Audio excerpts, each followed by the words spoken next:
చూడండి టెర్రస్ గార్డెన్లో చామంతి పూలు ఎంత బాగా పూస్తున్నాయి. వీటికి సీజన్తో పని లేదండి.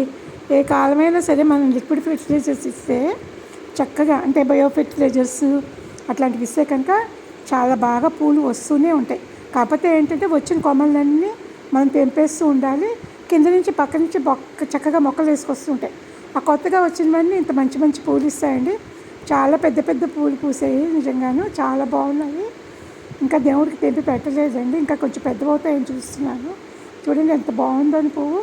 మన ఇంట్లో పూస్తే మనకి భలే ఆనందంగా ఉంటుంది కదా. దీనికైతే ఇసుక ఎక్కువ ఉండి మట్టి తక్కువగా ఉండి పెట్టుకుంటే చాలా టెర్రస్ గార్డెన్లో బాగా వస్తాయండి. అందరూ ఒక్కొక్క మొక్కైనా పెట్టుకోండి, మీకే ఆనందంగా ఉంటుందన్నమాట. చూడండి కాగడ మల్లెపూలు ఎంత బాగా పూస్తున్నాయో. ఇది సమ్మర్ అయినా సరే నేను ఇచ్చిన లిక్విడ్ ఫెర్టిలైజర్స్ వల్ల ఇలా బాగా వచ్చాయండి.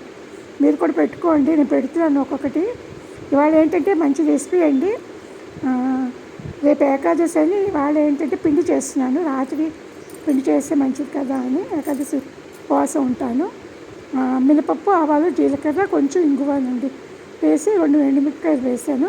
ఇత్తడి గిన్నె తీసుకుంటే ఏంటంటే చక్కగా వస్తుందండి, చాలా బాగుంటుంది. అందులో కొంచెం అల్లం, పచ్చిమిరపకాయలు, నెక్స్ట్ ఏమో కరివేపాకు ఇవి వేసేసాయండి. కొంచెం పెసరపప్పు కూడా వేసాను.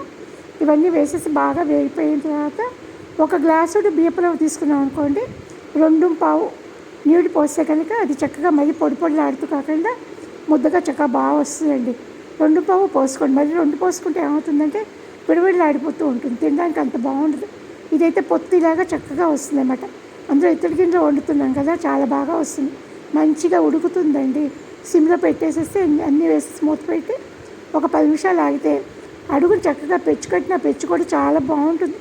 దాన్ని పెచ్చు అంటారు, మీరు ఏమంటారు నాకు తెలియదు, కానీ మేము పెచ్చు అంటాం అన్నమాట. అది ఎర్రగా కాలు చాలా బాగుంటుంది. పిల్లలైతే అసలు దాని గురించి కొట్టుకుంటారు కూడా, మా కాలు అనుకుంటుంది. సరిపడా రుచికి సరిపడా ఉప్పు వేసేసుకోవడం అండి. ఇది కమ్మగా బాగుంటుంది. ఇందులోకి ఆవకాయ నలుచుకు తింటే బాగుంటుంది. కొంతమంది అయితే వంకాయ పచ్చిపులుసు చేసుకుని కూడా తింటారండి ఇందులోకి స్పెషల్గాను. మీరు కూడా అసలు ఒకసారి ట్రై చేసి చూడండి. ఉపవాసాలు అవి ఉండేటప్పుడు కనుక రేపు ఉపవాసం అనగా ఇవాళ రాత్రి ఇది తిన్నాం అనుకోండి, కొంచెం మర్నాటికి అంత నీరసం రాకుండా ఉంటుందన్నమాట. ఒకసారి ట్రై చేయండి, చాలా చాలా బాగుంది.